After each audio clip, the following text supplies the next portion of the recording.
Good afternoon, everyone. Thank you for being here. My name is Scott Goslin. I'm a major with the Maine State Police.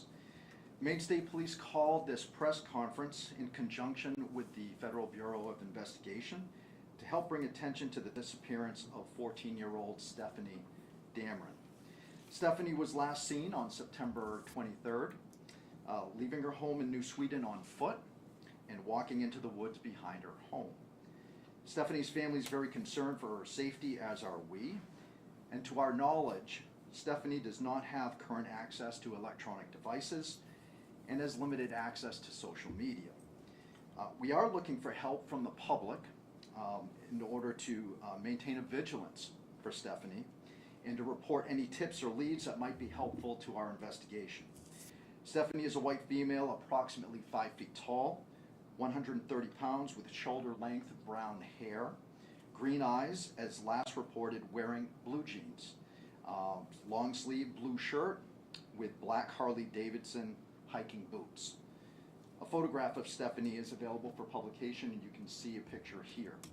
Since her disappearance, the Major Crimes Unit detectives in our Northern Field Division, along with the Boston Division of the FBI, have spent hundreds of hours investigating her disappearance, conducting countless interviews, and following up on leads. The Maine Warden Service have canvassed the woods searching for Stefanie, but at this time, there's been no credible information or sightings of Stefanie. The Maine State Police Major Crimes Unit North is collaborating with the Federal Bureau of Investigation with this missing person investigation. Anyone with information concerning Stefanie's whereabouts is urged to contact the Maine State Police at 1-800-924-2261 or 207-532-5400. And you may contact the FBI at 1-800-CALL-FBI. At this time, I'd like to introduce Special Agent in Charge, Kim Milka from the FBI, who will be making an announcement regarding a reward related to this case. Thank you, Major. Good afternoon. Thank you for coming and for helping us keep the public informed about our efforts to locate Stefanie. I'm Assistant Special Agent in Charge, Kimberly Milka with the FBI. Our hearts are with the family and friends of 14-year-old Stefanie Damron, who are patiently waiting for answers about her disappearance and are hoping for her safe return home. On September 27th, 2024, the FBI joined forces with our law enforcement partners to assist in the search. Today, we are renewing our call for the public's assistance, and we are here to announce that the FBI is offering a significant reward of up to $15,000 for information leading to her safe return or the arrest and prosecution of anyone involved in her disappearance. The FBI hopes this reward will incentivize anyone with information about Stefanie's whereabouts to come forward. Any detail, no matter how small, could be helpful. Stefanie's family desperately wants to know where she is, and we are fully committed to helping our law enforcement partners exhaust every investigative resource to find her and bring her home. Immediately after she was reported missing, the FBI brought in our Child Abduction Rapid Deployment, or CARD team. The CARD team is a group of highly trained and experienced subject matter experts on cases involving missing children. Investigators have conducted dozens of interviews and followed up on leads in Maine, across the country, and even Canada. Despite extensive investigative efforts, including a neighborhood canvass and video search, along with an expansive grid search utilizing canines from Maine Warden Service and Maine State Police, Stefanie is still missing. We will continue to assist Maine State Police with on-the-ground investigative, technical, and analytical support. We know many of you want to help, which is why we are asking the public to review Stefanie's missing person poster and share it on social media. Rest assured, we are working to find out what happened to Stefanie and reunite her with her family.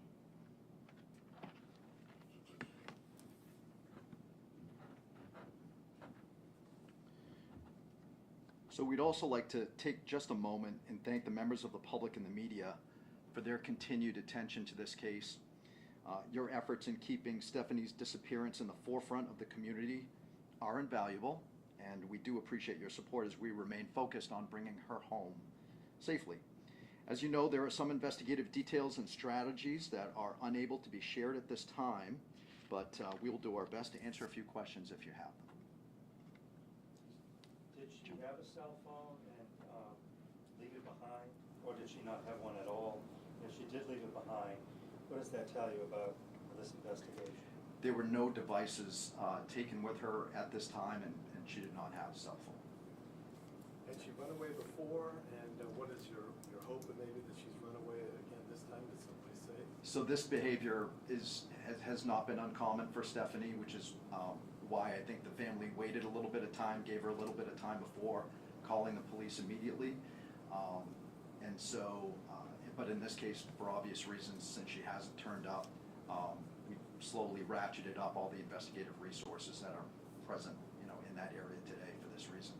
We've gotten some information about that there may be some concerns inside the household, no running water and things like that. There's other children in the household. Has DHHS been called in at all? Yes, thank you for that question. Of course, yeah. So in any of these cases, whenever we have a minor that's involved, that goes missing, or there could be an issue in the home, yeah, DHHS is always notified in those circumstances, and certainly in this case they were. One of the flyers I saw said ties to West Virginia, Texas, and New Hampshire. Is that accurate? And if so, are those friends or other family members? Lieutenant, did you want to speak to those? So the tips that have come in for out of the area, so there's some for Canada and other states, they're tips from the public that maybe she had a social media friend at the time or an acquaintance. So we just try to follow up on any information for those outside states. Do you have any reason to believe that there was foul play? Because you said the card unit was involved, and then, or maybe that she's with somebody, or was there someone she might have been meeting? So at this point, everything is still on the table for us. From her simply being missing to run away to the worst situation, because we don't have any concrete leads or tips that will let us basically one direction or the other. So we don't want to leave anything on the table and not take something serious. So, but at this point, there's nothing that leads us in one specific direction.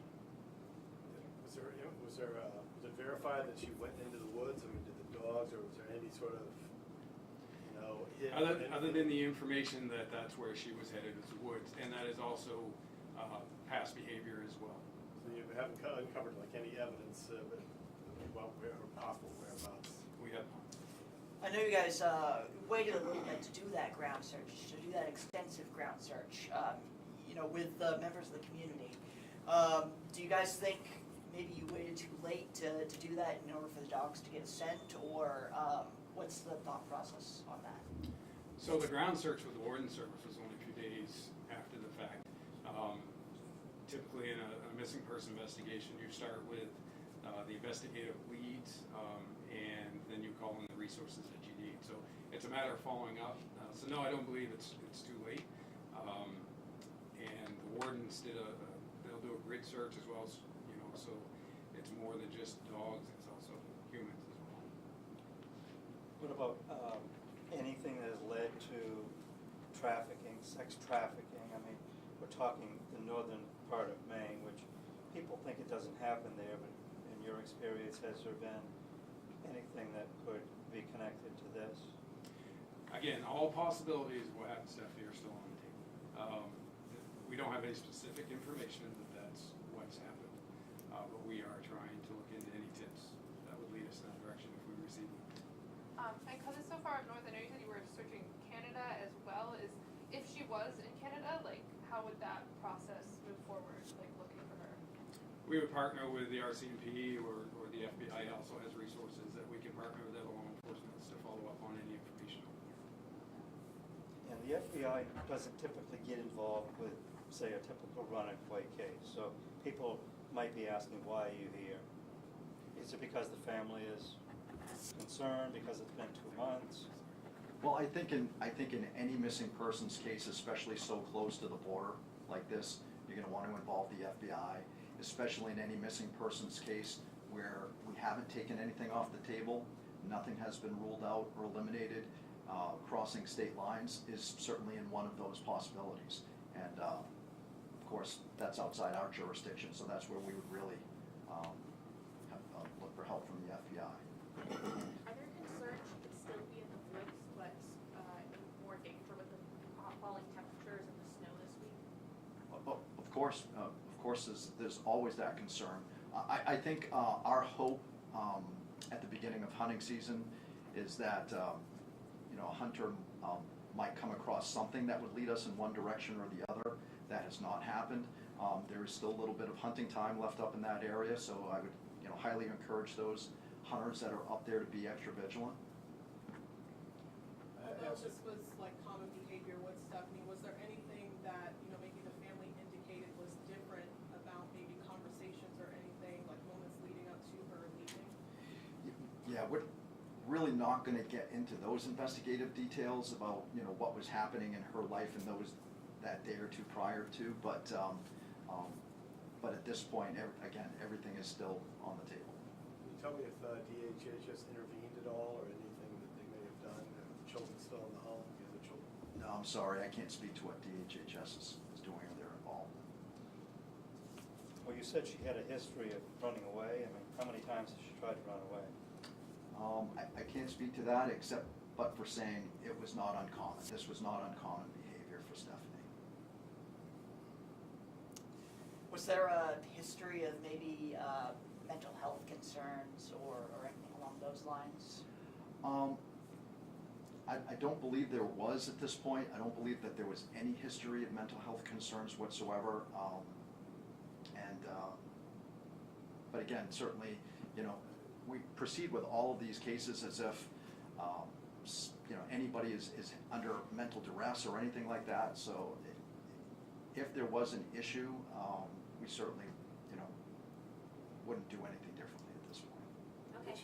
she have a We'll passport? let one more question. Go ahead. Did she have a passport? I don't know. I guess I can't speak to that. I don't believe she did. No. And did she leave a note at all? No. Okay, thank you guys. Thank you.